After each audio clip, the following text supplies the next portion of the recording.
특별히 동성애 옹호론과 반대론의 어떤 그 대립이라는 상황, 특별히 사실 동성애 옹호론을 주창하는 사람들이 그 바탕에 가지고 있는 이 철학적인 전제들, 포스트 모더니즘이라는 이 철학적인 전제에 대해서 좀 드러내고 비판하면서 그것을 좀 우리 개혁신학의 바탕 위에서 비판하고 대안을 제시하려고 그런 방향성으로 오늘 발제를 하겠습니다. 여러 번 이제 언급되듯이 지난 6월 미국 연방대법원에서 동성결혼을 합법화하면서 동성애 옹호론이 전 세계적으로 이제 적극적으로 수용되는 그런 흐름을 가지고 있는데, 이전에는 동성애가 당연히 악이라 이렇게 규정되었던 것이 마치 이제는 이게 문화적 진보의 척도로 제시되는 그런 상황이 되고 있습니다. 그러니까 지금 이제 이 동성애 문제를 다루는 데 있어서 이 포스트 모더니즘의 이 다원주의, 상대주의 이것에 대한 근본적인 비판이 필요하다고 생각하고, 그래서 제가 오늘 발제에서 이제 두 가지 문제를 좀 다루려고 하는데, 하나는 동성애 옹호를 하면서 동성애는 개인적인 자유의 선택이다. 그래서 이것은 이제 개인의 자유로 존중해줘야 한다는 동성애 옹호론의 주장에 대한 비판. 두 번째는 동성애 이제 반대론에 대해서 동성애를 반대하는 것은 일종의 인종차별과 같은 인권 탄압이고 억압이다. 그래서 이제 그 동성애 반대를 하나의 폭력으로 규정하고, 오히려 이제 거꾸로 이제는 동성애를 악으로 규정했다면 이제는 동성애 반대를 오히려 악으로 규정하면서 이것을 불법화시키는 것, 이것이 이제 이 시대의 경향인데 이 두 가지 문제를 다루려고 합니다. 첫 번째, 동성애 옹호론과 자유주의. 2003년 4월 국가인권위원회에서 동성애 지지 매체물을 청소년 유해 매체물로 규정하는 청소년 보호법 7조에 대해서 이것을 헌법이 보장하는 행복 추구권과 평등권을 침해하는 것으로 삭제해야 한다. 말하자면 동성애는 현대 국가의 자유권, 평등권의 이름으로 옹호되어야 할 마땅한 권리다. 여기에 이제 중요한 전제는 말하자면 동성애라고 하는 것은 개인적인 선호지 이게 도덕의 문제가 아니다. 그래서 우리가 민주국가에 살고 있는데 개인의 자유를 보호하는 민주국가에서는 마땅히 개인의 자유와 평등의 이름으로 이거 동성애를 보호해줘야 한다. 근데 여기에 이제 중요한 사실 어떤 이 생각의 변화가 있는데요. 이전에 있어서 자유 개념이라는 것은 부당한 어떤 국가 권력으로부터 개인을 보호하는 그런 자유 개념이었습니다. 그런데 지금 현대 와서 이 포스트 모던적인 새로운 자유 개념이 바뀌어지게 된 것은 이제는 개인의 모든 결정을 국가가 간섭할 수 없다는, 더 이상 개인의 결정에 대해서 간섭이 안 된다는 자유 개념으로 이게 바뀌어진 것입니다. 여기 굉장히 중요한 변화가 있다고 봅니다. 우리나라에서도 이제 얼마 전에 있었던 간통죄가 위헌으로 판정되었죠. 그런데 거기에 근거는 뭐냐면 국민의 자기결정권과 사생활 보호법이었습니다. 여기에 중요한 어떤 철학적인 전제가 우리가 호소할 수 있는 어떤 진리와 선의 규범은 이제 없다. 그러니까 간통이든 동성애든 낙태든 이것은 결국 개인의 결정이라고 하는 이런 포스트 모던적인 생각이 그 안에 바탕에 있다는 것입니다.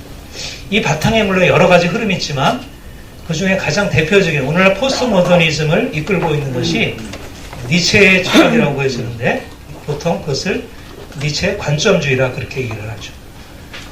니체의 관점주의에 의하면 인간은 어떤 대상 세계에 대해서 객관적이고 중립적인 인식이 불가능하다는 것입니다.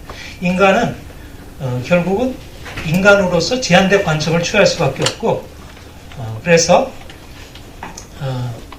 이제 우리가 만들어낸 세계는 주관적이다, 이렇게 보는 거죠. 그러니까 개인이 결정하는 것을 누가 함부로 다룰 수 없다는 것입니다.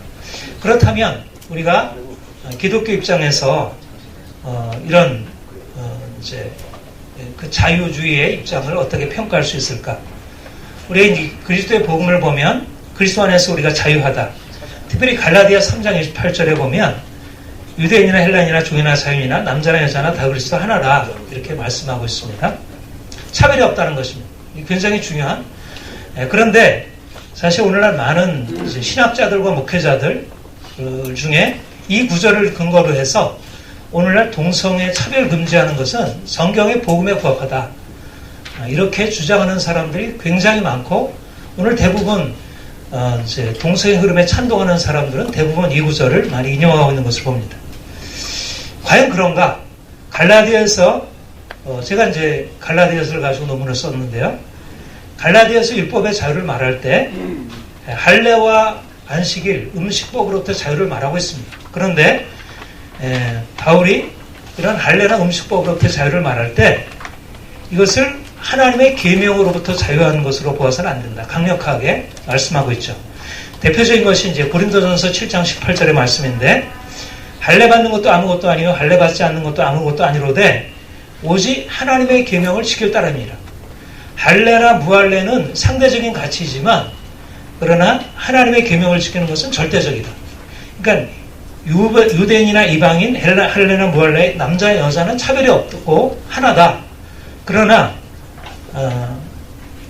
동성애라고 하는 것, 이것은 하나님의 계명에 속한다면 이것은 절대적인 가치고 이것은 폐기할 수 없다는 것입니다. 이것이 바로 그리스도의 복음이 결코 율법을 폐기하지 않는다는 개혁신학의 전통과 연관되죠. 동성애는 그럼 무엇인가? 할례나 무할례 범죄에 속하는가? 아니면 이것은 하나님의 계명에 속하는가? 고린도전서 6장에 보면 여러 가지 동성애에 대한 언급이 있는데, 그것은 갈라디아 5장에서 언급되고 있는 육체 행위들에 속한 것이고요. 그래서 이것은 그리스도 안에서 용납될 수 없는 악으로 규정하고 있습니다. 그러니까 바울이 그리스도 안에서 자유를 말할 때 결코 동성애를 포함하지 않았다는 것입니다. 그것은 동성애의 범주가 아니고 차별의 범주가 아닌 도덕적 악의 범주로 얘기를 하고 있습니다. 그리고 이것은 사실 우리 근대 자유민주주의에서 자유평등의 원리와 부합하다고 여겨집니다. 우리가 하나님 앞에서 평등하다고 할 때 그때 개념은 도덕적인 범주를 포함하는 것이 아니었고, 모든 사람들이 인정할 수 있는 인종, 성별, 계급 이런 면에서 차별을 얘기를 했고, 적어도 루소나 로크와 같은 근대 정치 사상, 근대 민주주의 정치 사상을 기초놓은 사람들은 결코 이런 오늘 현대 자유주의에서 말하는 그러한 것으로서 차별의 범주를 얘기하지 않았다는 것. 이것이 이제 제가 첫 번째 논지입니다.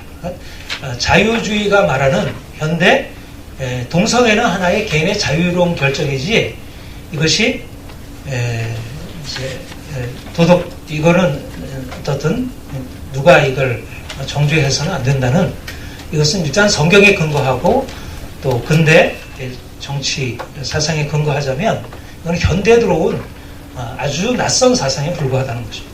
두 번째, 아직 이게보다 어떻게 보면 이제 핵심적인 논지일 수 있는데, 동성애 옹호론과 도덕 폐기론. 지금은 동성애자들을 성소수자로 엉명하면서 이 비정상적인 성애를 가진 자로 보는 것을 인권에 대한 억압이다, 차별이다, 폭력이다, 이렇게 얘기를 하고 있습니다. 그래서 이제 사실은 이게 이제 가장 중요한, 앞으로, 그러니까 지금도 현재 뭐 미국이나 카나다나 유럽에서 동성애를 반대하는 사람들이 불법화되고 벌금을 물어야 감옥에 갇혀야 되는 이런 상황이 도래하고 있는 건 이제 거꾸로 이제 적용되고 있는데, 여기에 굉장히 이제 심각한 문제가 있는데, 이게 과연 바른 논리인가? 여기에 이제 동성애 옹호론을 뒷받침하고 있는 아주 핵심적인 그 포스트 모더니즘의 가치관이 이제 그 전제가 들어있는데, 동성애 옹호론이 동성애 금지를 인권 억압으로 간주하는 이유는 전통적인 도덕을 이전과 다르게 보기 때문입니다. 철학적으로 말해서 실제론에서 반실제론으로 돌아섰다 이렇게 말합니다. 다시 말하면 이전에는 도덕적인 규범이라고 하는 것은 객관적으로 실제하는 것에 반영이었는데 오늘날에 있어서 이제 그 도덕적 규범이라는 것은 객관적 실제를 반영하는 게 아니고 단지 역사적 한계 안에 있는 사회적 구성물이다 이렇게 보는 것입니다.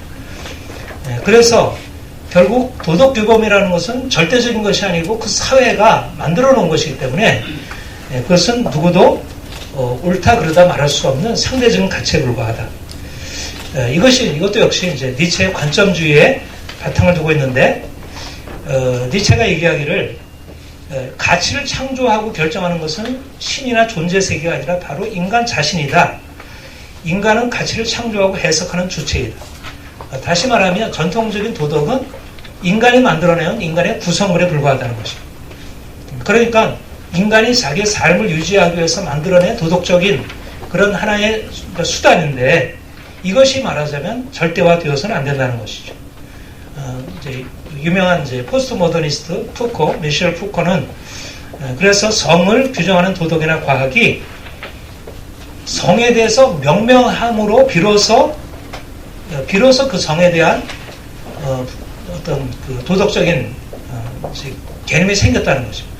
권력이 성을 구성한 것이지 원래 이성애가 따로 있고 동성애가 잘못되는 것이 아니라는 것입니다. 그러니까 중요한 것은 지금 지배하고 있는 권력, 이제까지 권력이 동성애를 악으로 만들었다는 것. 이게 푸코의 관점이고, 그래서 젠더와 섹슈얼리티, 성적 지향은 권력의 산물이며 효과다. 이것은 사실상 우연적인 것에 불과하다. 이런 포스트 모더니즘의 근거에서 이제 퀴어 이론과 버틀러, 아주 젠더 트러블이라는 이제 오늘날 아주 그 기본 교과서처럼 되어 있다고 보여지는데 이 레즈비언이고 이제 그 교수인 이 버틀러가 사회 구성서를 동성애 이슈에 적용해 가지고 동성애든 이성애든 자연적인 선호가 아닌 역사적인 구성물이다. 더 나아가서는 남성과 여성이라는 것조차도 그 정체성마저도 하나의 만들어진 자연스러운 것이 아니라 만들어진 것에 불과하다. 이렇게 얘기를 합니다.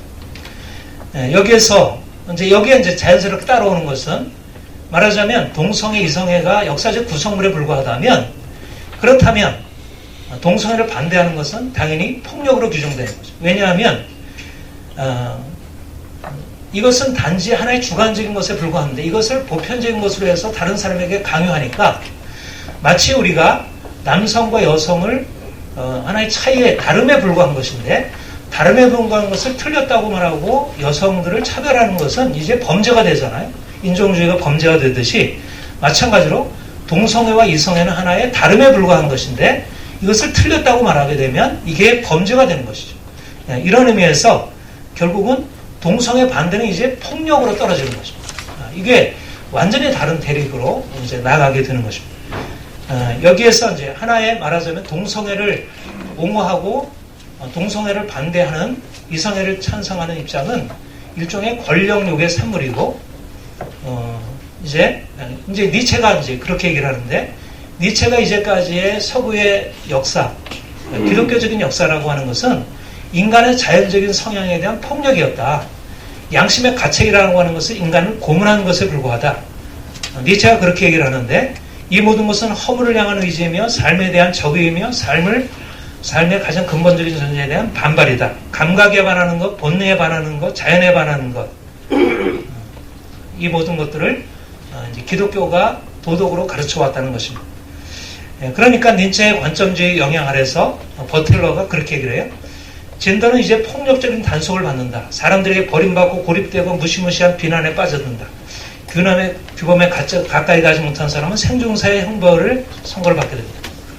그러니까 이제 이러한 포스트 모던적인 전제 위에서 이제 그 동성애 반대론이라고 하는 것은 하나의 폭력으로, 그러니까 마땅히 이것은 금해야 되고 마땅히 불법화되어서 이것은 더 이상 그렇게 하지 못하도록 막아야 되는 것입니다. 이건 하나의 폭력입니다. 그래서 성폭력을 막듯이, 가정폭력을 막듯이 동성애 반대론을 막아야 되는 것, 이것이 이제 사회 질서를 위해서 오히려 요청되는 것입니다. 이게 이제 오늘날 근본적인 상황이라는 거죠.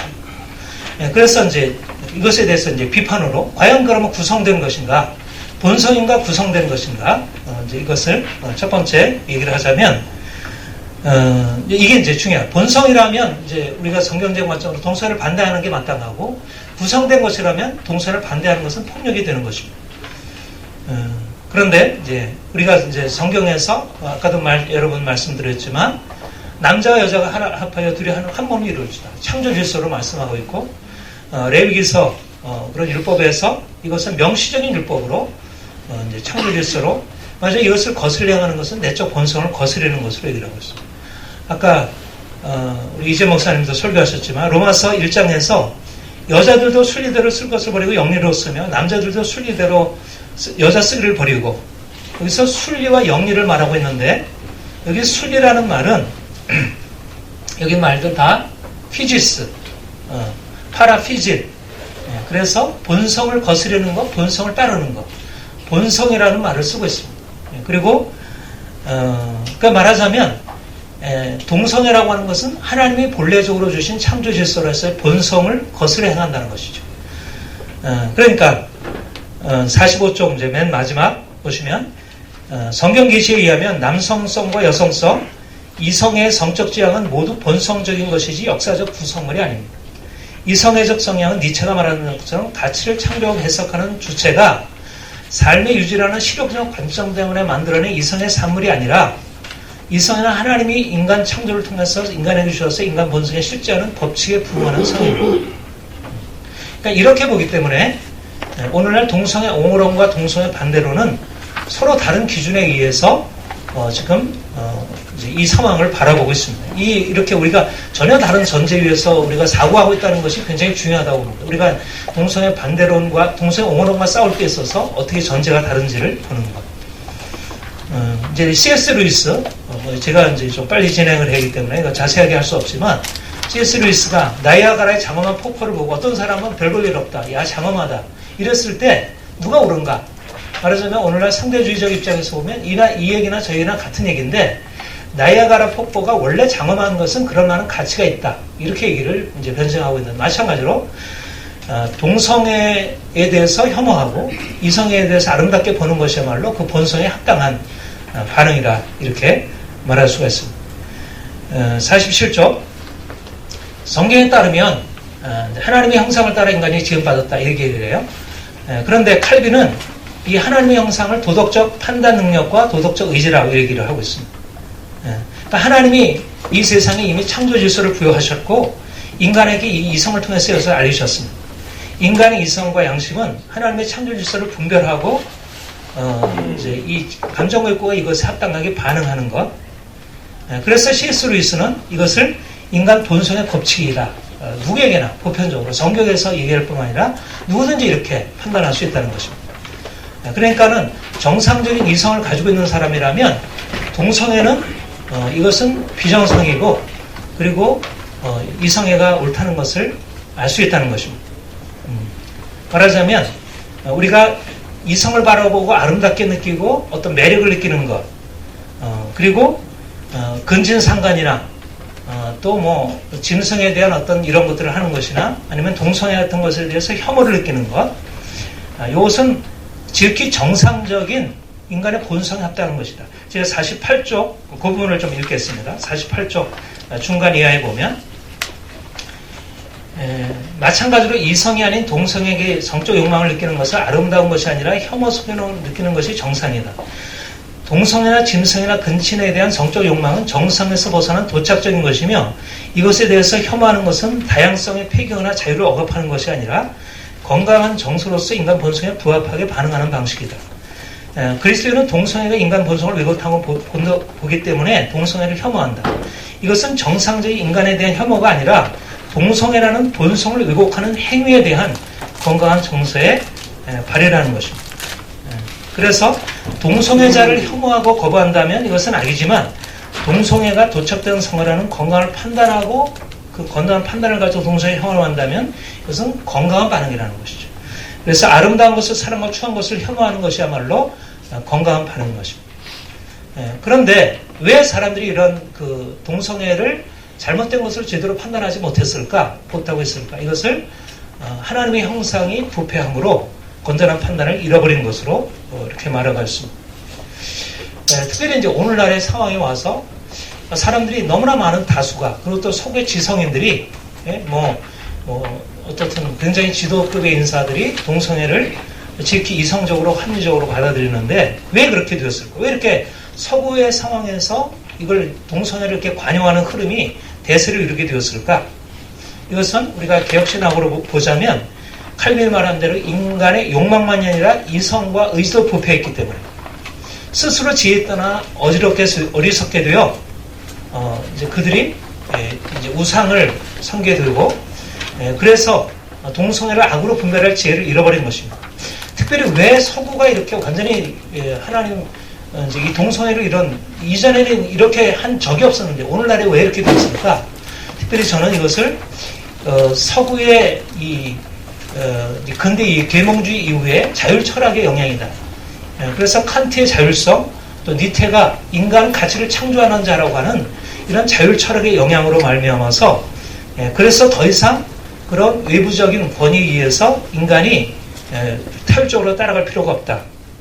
그래서 이제 50쪽 밑에서 좀 중간에 좀 이하에 보면 인간의 자율적 이상은 진리의 근원이신 하나님을 부정함으로 인해 하나님이 주신 본래적인 본성 이성애를 선으로 인정하고 동성애를 악으로 보는 건전한 판단을 상실하게 된 것입니다. 그래서 이제 마지막 동성애를 반대하는 것은 도덕적 선인가 차별적 폭력인가. 일단 저희가 이제 이 부분에 대해서 이제 비판할 수 있는데 우선은 저는 포스트 모더니즘의 차별 긍지론을 긍정적으로 수용할 수 있는 부분들을 긍정해야 한다고 봅니다. 왜냐하면 이 포스트 모더니즘이 이 차별 금지를 얘기할 때 단지 동성애 문제에 대해서 심각하지만 상당히 많은 면에 있어서 정상적인 판단을 하고 있습니다. 특별히 이제 포스트 모더니즘이 오늘날 많은 사람들에게 성떨림을 가지고 있는 것은 모더니즘에 가지고 있는 인종주의, 정차별주의 반대에 있어서 약자들에 대해서 공감하고 자유평등을 향한 노력에 있어서 도덕성을 드러내고 있다는 것입니다. 그래서 분명한 것은 동성애 옹호론에 있어서는 문제가 있지만 적어도 포스트 모던 전체를 우리가 다 잘못된 것으로 규정해서는 안 된다. 분명히 서구 문명이 제국주의로 나갔고 성차별주의가 있었고 인종주의가 있었다는 것은 분명한 사실이고 지금도 여전히 그런 것을 우리가 분명히 보게 되고 이런 면에서 우리가 기독교 신학으로 볼 때 기독교 신앙 하나님의 형상으로 지음받은 누구도 차별이나 억압을 해서는 안 된다는 거예요. 그러니까 제국주의라든지 인종주의 이것에 대해서는 우리가 포스트 모더니즘과 함께 이것을 함께 반대하고 여기에 대해서 기독교 신앙에 근거해서 인정할 수 있다는 것입니다. 이런 의미에서 저는 포스트 모던 전체를 부정해서는 안 되고 포스트 모더니즘이라는 긍정적인 것을 인정해야 합니다. 근데 이제 53쪽 그러나 욕망의 숫자는 폭력이 아니라 도덕성 수준이다. 그러니까 폭력적 권력에 대한 비판은 타당하지만 기독교 도덕성의 확장해서 적용하는 관점은 타당하지 않다고 봅니다. 여기에 포스트 모더니즘의 심각한 문제가 있습니다. 동성애를 반대하는 것이 과연 우리가 약자들에 대해서 인종차별처럼 그렇게 차별의 심리인가? 누구도 사실은 여기 이원아 목사님도 이태희 변호사님도 다 사실 동성애 반대론자는 전혀 차별과는 인격적으로 관계가 없는 사람들입니다. 그러니까 차별주의자들과는 전혀 다른 것이죠. 이들은 사랑과 정의, 신성과 이성적 판단에 근거해서 동성애를 반대하고 있습니다. 다시 말하면 신분, 계급, 인종의 영역을 차별 금지를 도덕의 영역에 적용한다면 도덕의 폐기가 되고 도덕을 악덕으로 억압하는 것이 됩니다. 여기에 이제 니체가 얘기하는 그런 논리는 타당하지 않은 것입니다. 과도한 성적 욕망이나 왜곡되고 도착된 성적 욕망을 제거하는 것이 폭력인가? 그렇지 않다는 것입니다. 이것은 본성에 부합하는 욕구는 긍정되어야지만 본성을 거스르는 지나친 욕망들은 제어되어야 하고 그것이 성숙한 반응이라 할 것입니다. 우리 종교개혁의 전통에 의하면 사실 중세의 금욕주의를 반대하면서 인간의 어떻든 욕구를 긍정하는 그러한 아주 인간을 자유롭게 해주었죠. 이런 면에서 금욕주의와 기독교 전통은 사실 같이 가는 것이 아닙니다. 칼빈은 그렇게 분명히 금욕주의를 반대했고 그렇지만 그렇게 금욕주의는 반대했지만 그리스도인의 자기 부정이란 54조 탐욕이나 욕망, 방탕과 나약, 그 밖에 우리 이기심이라는 죄악과 근본적인 부정이라고 얘기했습니다. 그러니까 동성애 옹호론자들이 주장하는 것처럼 기독교 도덕은 반자연주의적 금욕적 폭력이 아니라 진정한 자유의 길이라 이렇게 보는 것입니다. 약자를 억압해서는 안 되거나 자연적인 성을 억압해서는 안 되거나 성차별이 안 된다는 주장은 약자를 억압하고 자연적을 억압하고 성을 차별하는 악에 대해 공동체를 세우는 보편적인 윤리적 관점입니다. 근데 만약 사실 이들이 만약 차별을 폭력이라고 말한다면 이들 자체가 이미 윤리가 존재하지 않는데 차별 논리가 설 수가 없는 것이죠. 폭력이라는 그 말 자체가 이제 서기 어렵고 더 나아가서는 이들의 그 폭력의 논리를 가지고 나가다 모든 어떤 것도 절대적인 규범이 없으니까 어떠한 규범도 다 폐기하고 인간이 자기가 가치를 창조해서 다른 사람을 아무리 억압해도 그것이 문제가 되지 않은, 그래서 C.S. 루이스는 이것을 인간 폐지에 이르게 된다, 이렇게까지 주장을 하고 있습니다. 마지막으로 그러면 교회는 어떻게 할 것인가? 세 가지를 말씀드리겠습니다. 첫 번째는 지금 교회의 위기는 심각한 비기독교적 세관이 세상을 지배하고 있는 심각한 위기인데, 우리 하나님이 우리에게 주신 것은 이 세상을 변혁하라고 부르심이 있는데, 오늘날 특별히 이 포스트 모더니즘이라고 하는 이 상대주의가 심각하게 이 사회 전체를 무너뜨리고 서구 사회를 완전히 무너뜨리고 우리나라에도 이것이 계속 지금 들어오고 있는데, 무엇보다도 이것에 대항하기 위한 철학적인 논리, 이 세계관에 대한 싸움이 필요하다는 것. 그러니까 레슬리 느비긴이 도덕적 회심을 넘어서 지성의 개종이 필요하다.